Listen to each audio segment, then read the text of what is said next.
agogo san kake daɗuwa a zuciya ka zama jini.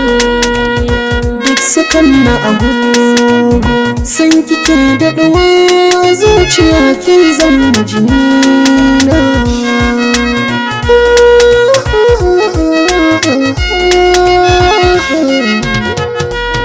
Jarumi shi harshe ɗan aikin zuciya ne, abin da ke cikin ta sarraka ne, amma fitar da shi wajibi ne. Kai ne sila mai haske wani tagulla,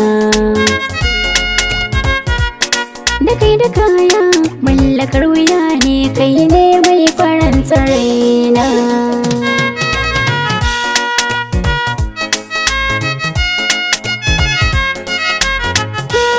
Masoya ni dai da ke nake gadara, a san ki san ba na yin lalura, ko kwace za a yi mini allura.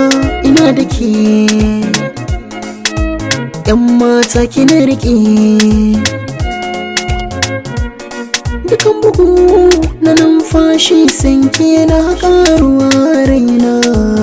Duk sakon na agogo san kake daɗuwa a zuciya ka zama jini.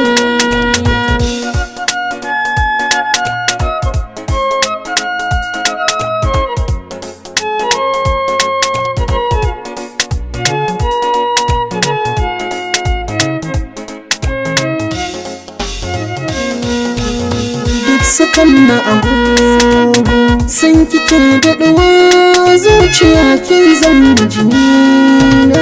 Jiki ba zai yi aiki idan ba da kai ba, mai daraja gona ba a yi kai ba, soyayyar kake sa na jazaba na manta kaina,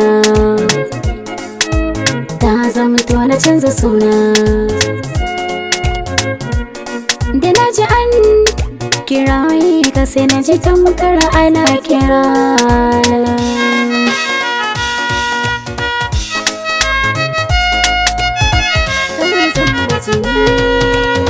Na baki kin bani so nan yi musaya, ba a raba mu kunu da gaya, muna kama kanya da magarya cikin soyayya. Mun yi nisa bayo batun jiya, bayan kashi da ɓargo duka jijiyoyi ke ce jikina.